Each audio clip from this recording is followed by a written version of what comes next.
Hello everyone, welcome back to my channel. আজকের গল্পটা একই অফিসে কাজ করা দুইজন এমপ্লয়িকে নিয়ে। অফিস থেকে বের হওয়ার জন্য তারা একই সঙ্গে লিফটে ওঠে, কিন্তু মাঝপথে এসে লিফট থেমে যায়। আর অন্যদিকে আগামী 5 দিন অফিস ছুটি ছিল, আর এই অফিসে কেউ ছিল না। ওরা এখন কি করবে? ওরা কি পারবে এই লিফট থেকে 5 দিনের আগে বেরোতে? ওদের সাথে কি হতে চলেছে আজকে এটাই এক্সপ্লেন করব এই ভিডিওতে। চলুন দেরি না করে শুরু করা যাক। গল্পের শুরুতে আমরা জেনিফার নামের একটা মেয়েকে দেখতে পাই। জেনিফার অনেক রাত পর্যন্ত বসে কাজ করছিল, আর অফিসে সবাই চলে যায়। আগামী 5 দিন অফিস বন্ধ থাকবে, আর তাই আজকের মধ্যে সব কাজ শেষ করতে হবে। এদিকে জেনিফারের একটু তাড়া ছিল, কারণ জেনিফার কিছুদিন আগে তার বয়ফ্রেন্ডের সাথে ব্রেকআপ করে, কিন্তু সে ঠিক করে যে তার বয়ফ্রেন্ডের সাথে সবকিছু আবার ঠিক করে নিবে আর ওকে সারপ্রাইজ দিবে। অন্যদিকে আমরা ম্যাট নামের একটা ভদ্রলোককে দেখতে পাই, যে অফিস শেষ করে বাড়ি যাওয়ার জন্য তৈরি হচ্ছিল। এরপর ওরা বাড়ি ফেরার জন্য একই লিফটে উঠে পড়ে। ম্যাট জেনিফারের সঙ্গে কথা বলছিল। হঠাৎ করে ম্যাট লিফটের দেয়ালে খেয়াল করে যেখানে অদ্ভুত একটা ড্রয়িং করা আছে, যেটা দিয়ে বোঝানো হচ্ছে যে একটা মানুষকে বন্ধ করে রাখা হয়েছে। ম্যাট এটা দেখে হাসতে থাকে, আর জেনিফারকেও দেখায়। জেনিফার যখন তাকায় তখন হঠাৎ করে লিফট বন্ধ হয়ে সেখানেই থেমে যায়। জেনিফার কি করবে বুঝতে পারছিল না। তখন লিফটের কোনো সুইচও কাজ করছিল না। তখনই জেনিফার দেখতে পায় লিফটের ভিতর সিসি ক্যামেরা আছে, আর জেনিফার হাত ইশারা করে লোকদেরকে বোঝানোর চেষ্টা করছিল যে আমরা এখানে আটকে আছি, কিন্তু তাতেও কোনো লাভ হয়নি, কারণ ওইখানে তো কেউই ছিল না। জেনিফার লিফটের দরজায় অনেক জোরে জোরে শব্দ করতে থাকে। ততক্ষণে সবাই অফিস থেকে চলে গেছে। ম্যাট তার বন্ধুকে কল দেওয়ার চেষ্টা করে, কিন্তু সে দেখে মোবাইলের নেটওয়ার্ক নেই। এখন তো কল করে কাউকে এই বিষয়টা জানাতেও পারবে না। তখন তারা বুঝতে পারে যে আগামী 5 দিন এই লিফটে কাটাতে হবে, তাছাড়া তো আর কোনো রাস্তাই খোলা নেই। ম্যাট জেনিফারকে জিজ্ঞেস করে এই লিফটে কি আগেও কোনো সমস্যা হয়েছিল বা কেউ এভাবে আটকে পড়েছিল? আমি তো নতুন জয়েন করেছি, তাই আমি কিছুই জানি না। জেনিফার বলে যে না, আগে এরকম কিছু হয়নি, কিন্তু এই লিফটের মধ্যে থেকে অদ্ভুত শব্দ হতো। হঠাৎ ম্যাট খেয়াল করে যে ওরা লিফটের উপর দিয়ে যেতে পারবে, কিন্তু এটা এতটাই উঁচু ছিল যে ম্যাট একা একা কিছু করা সম্ভব ছিল না। তখনই ম্যাট জেনিফারকে কাঁধে নেয়, কিন্তু তাতেও কোনো লাভ হয়নি, কারণ জেনিফার ওটা ধরতে পারছিল না। তখন জেনিফার সব আশা ছেড়ে দেয় যে আমাদের দ্বারা কিছু করা সম্ভব নয়। ততক্ষণে অনেকটাই দেরি হয়ে গেছে। জেনিফার ভাবতে থাকে আমার ফ্লাইট তো এতক্ষণে মিস হয়ে গেছে, আমার বয়ফ্রেন্ডের সাথে দেখা করা হলো না। জেনিফার বসে গালাগালি করতে থাকে। তখনই তার পিপাসা পায়। ম্যাট তাকে পানির বোতল দেয়। জেনিফার বলে এটা তোমার কাছেই রেখে দাও, পরে তোমারই কাজে লাগবে। ম্যাট বলে চিন্তা করো না, পানিটা তুমি নিয়ে নাও, আমার কাছে একটা ওয়াইনারের বোতল আছে। ম্যাট বলে এই দেখো আমার ব্যাগে একটা চাবি আছে। জেনিফার বলে এই দেখো আমার ব্যাগে একটা ওপেনার আছে। এই নিয়ে ওরা মজা করতে থাকে। জেনিফার পানি খেয়ে ওর ব্যাগ থেকে একটা চকলেট বের করে ম্যাটকে দেয়, আর দুইজন ফ্রেন্ড হয়ে যায়। এরপর ওরা চিন্তা করতে থাকে ওদের কাছে 5 দিন এখানে খাওয়ার মতো বা সার্ভাইভ করার মতো কিছুই নেই, কিভাবে তারা 5 দিন এখানে কাটাবে। 4-5 ঘন্টা পর জেনিফারের টয়লেটের ব্যাগ পায়। সে এখন বুঝতে পারছিল না যে সে কি করবে। ম্যাটের সামনে সে লজ্জাও পাচ্ছিল। ম্যাট তাকে বলে লজ্জা পাওয়ার কিছু নেই। ম্যাট একটা বোতল দেয় আর বলে টয়লেট এটার মধ্যেই করতে হবে, এছাড়া কোনো উপায় নেই, আর এটা তো একটা স্বাভাবিক ব্যাপার। ম্যাট অন্যদিকে ঘুরে দাঁড়িয়েছিল। তারপর জেনিফার এখানেই টয়লেটটা সেরে নেয়। এরপর জেনিফার দেয়ালে লেখা সেই বন্দি লোকটার পাশে একটা মেয়ের ছবিও এঁকে দেয়। জেনিফার ম্যাটকে জিজ্ঞেস করে তোমার কি কোনো গার্লফ্রেন্ড আছে বা আত্মীয় নেই যে তোমাকে খুঁজে না পেয়ে এখানে আসবে আর না হয় পুলিশকে খবর দিবে? ম্যাট বলে যে না, আমার এমন কেউই নেই। ম্যাট জেনিফারকে জিজ্ঞেস করে তোমার কি কেউ নেই? তখন জেনিফার বলে না, আমার কেউ নেই, কিন্তু আমার একটা বয়ফ্রেন্ড ছিল যার সাথে আমার ব্রেকআপ হয়ে যায়। আজকে ভেবেছিলাম তার সাথে সবকিছু ঠিক করে নিব, কিন্তু সেটা আর হলো না। তার আগে আমি এখানে আটকা পড়ে গেলাম। তারা বুঝতে পারে তাদের বাঁচানোর জন্য এখানে কেউই আসবে না। তাদের সময় কাটছিল না, আর তাই দুজন দুজনের ছবি আঁকতে থাকে। ম্যাট খুব সুন্দর করে জেনিফারের একটা ছবি আঁকে, আর জেনিফার যেটা এঁকেছিল যেটা দেখতে হাস্যকর ছিল, এটা দেখে ম্যাট অনেক মজা পায়। ম্যাটের আঁকা ছবিটা দেখে জেনিফারের খুব ভালো লাগে। জেনিফার এটা মোবাইলে ছবি তুলে নেয়। কথা বলতে বলতে ওরা খাবার নিয়ে আলোচনা করতে থাকে। তখন জেনিফার বলে এসব কথা বাদ দাও, খাবারের কথা শুনে তো আমার খিদে পেয়ে যাচ্ছে। ম্যাট বলে চিন্তা করো না, আমার কাছে যেটা আছে চলো এটা দিয়ে আমরা খাবার চালিয়ে দেই। এরপর ম্যাট ওয়াইনারের বোতলটা বের করে জেনিফারকে দেয়। জেনিফার কিছুটা খেয়ে ম্যাটকেও দেয় খাওয়ার জন্য। এরপর ওরা দুজন অদ্ভুত রকমের আলোচনায় চলে যায়। জেনিফার ম্যাটকে বলে যে একদিন তার বয়ফ্রেন্ডের সাথে সে রাত কাটিয়েছিল।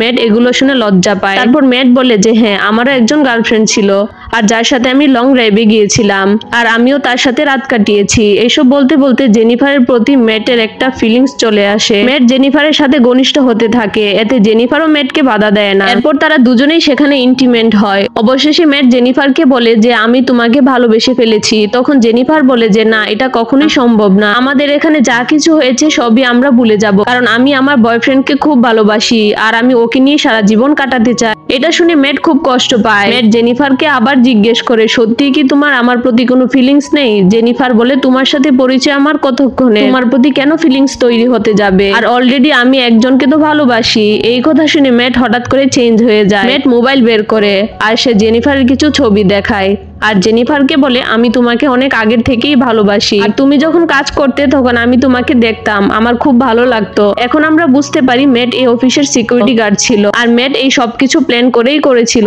জেনিফারের সাথে কিছু সময় একা কাটানোর জন্য। সে এতক্ষণ ধরে জেনিফারকে প্রত্যেকটা কথাই মিথ্যে বলেছে।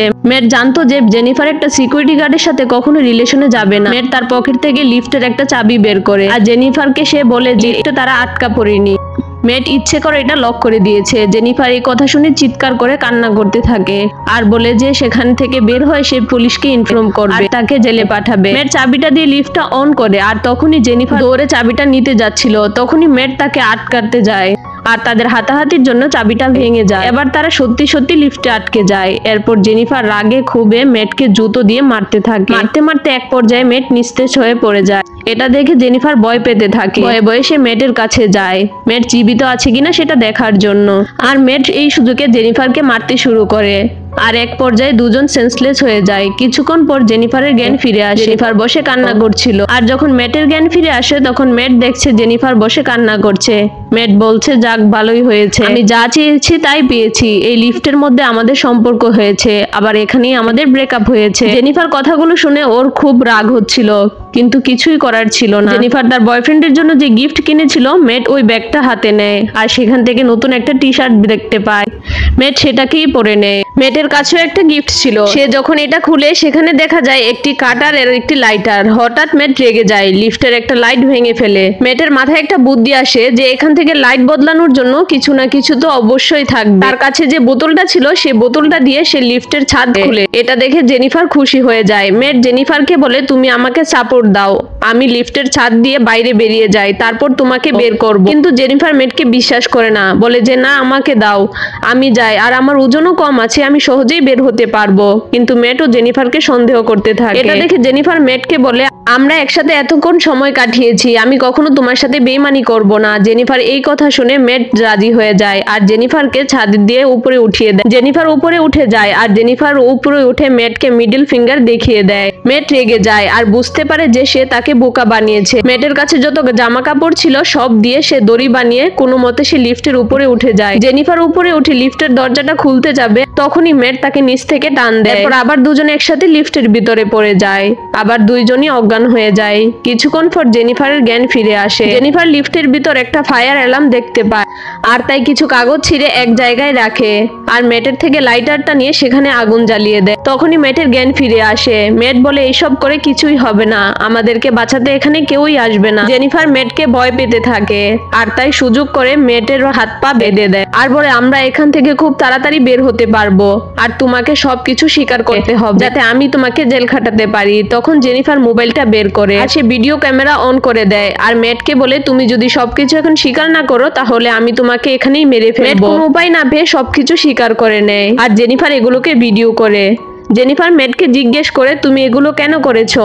মেট বলে, আমি তোমাকে প্রতিদিনই দেখতাম আর তোমাকে আমার খুব ভালো লাগতো, তুমি দেখতেও খুব সুন্দর ছিলে, আমি সিকিউরিটি গার্ড, আর এটা বললে তো তুমি কখনোই আমাকে মেনে নিতে না, তাই আমি এসব করেছি। আসলে আমি সিকিউরিটি গার্ড ছিলাম না, আমি একটা অন্য অফিসে অ্যাকাউন্টিং এর জব করতাম। তোমাকে যে লং ড্রাইভের গল্পটা বলেছিলাম, ওই দিন আমাদের অ্যাক্সিডেন্ট হয়েছিল আর নিয়ম না মেনে গাড়ি চালানোর জন্য আমাকে জেল খাটতে হয়। আমার কাছে অনেক টাকা ছিল, তাই আমি 6 মাস পরে জেল থেকে বেরিয়ে আসি। তারপর আর কোনো কাজ খুঁজে পাচ্ছিলাম না, আমার যত টাকা ছিল সব টাকা শেষ হয়ে যায় আর তাই এখানে সিকিউরিটি গার্ডের চাকরিটা পাই আর এখানেই চাকরিটা করতে থাকি। আমি আমার আগের লাইফে ফিরে যেতে চেয়েছিলাম আর তাই আমি এইসব প্ল্যান করেছিলাম। অন্যদিকে মেটের সাথে কাজ করা একজন সিকিউরিটি গার্ড তার গার্লফ্রেন্ডকে নিয়ে এই অফিসে আসে, অফিসটা ঘুরে দেখানোর জন্য। তখন এসে খেয়াল করে মেট তো বাইরে ডিউটিতে থাকার কথা ছিল, যেখানে মেট নেই, আর তাই সে মেটকে খুঁজতে থাকে। কোথাও খুঁজে না পেয়ে সে সিসি ক্যামেরায় মেটকে আর জেনিফারকে লিফটের ভিতরে পড়ে থাকতে দেখে। এই সিকিউরিটি গার্ডটা মেট আর জেনিফারের সাথে যোগাযোগ করার চেষ্টা করে, অবশেষে তাদের সাথে যোগাযোগ করে। জেনিফার তাকে বাঁচানোর জন্য বলে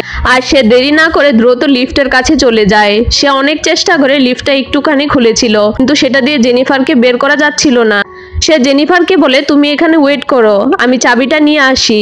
ও যখন চাবিটা নিয়ে আসতে যায় তখন ম্যাট জেনিফারকে সেখান থেকে সরিয়ে দেয়। সিকিউরিটি গার্ডটা যখন চাবিটা নিতে আসে তখন জেনিফারকে খুঁজে পায় না। তখন ভিতর থেকে ম্যাট বলছে আমাকে সাহায্য করো, আর সাহায্যের আমার প্রয়োজন। তখনই সিকিউরিটি গার্ডটা অর্ধেক ভিতরে যায় আর ম্যাট লিফটটা চালু করে দেয়। সিকিউরিটি গার্ডটাকে মেরে ফেলে আর তাকে সেখানেই রেখে জেনিফারের ডেড বডিটা নিয়ে মেট সেখান থেকে বেরিয়ে যায়। গাড়ির পিছনে জেনিফারের বডিটা রাখে। এরপর সে রুমে যায়, গোসল করে তার কাজের ড্রেস পরে নেয়। এরপর সে তার ডিউটিতে চলে যায় আর সেখান থেকে সিসি ক্যামেরার ফুটেজগুলো ডিলিট করছিল। ওই সিকিউরিটি গার্ডের গার্লফ্রেন্ড আসে আর মেটকে জিজ্ঞেস করে যে তার বয়ফ্রেন্ড তো এখানেই এসেছিল, সে কোথায়? মেট বলে সে তো অনেক আগেই চলে গেছে। মেয়েটার বিশ্বাস হয় না।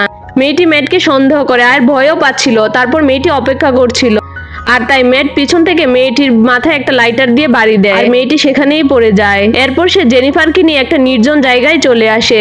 জেনিফারকে গাড়িতে রেখে পুড়িয়ে মারতে চেয়েছিল। সে যখন গাড়ির ডিকিটা খুলে তখন জেনিফার বেঁচে ছিল আর জেনিফার উঠে মেটকে মাথায় আঘাত করে। মেট সেখানেই পড়ে যায়। জেনিফার তাড়াহুড়া করে গাড়িতে বসে সেখান থেকে যেতে যাচ্ছিল আর তখনই দেখে মেট গাড়ির পেছনে দাঁড়ানো। জেনিফার গাড়িটাকে মেটের উপর দিয়ে চালিয়ে দেয়। মেট একটা ডাস্টবিনে গিয়ে পড়ে আর সেখানে পেট্রোল দিয়ে জেনিফার আগুন ধরিয়ে দেয় আর সেখানেই মেট পুড়ে যায়। জেনিফারের বুদ্ধির জন্য আবার একটা নতুন জীবন ফিরে পায়।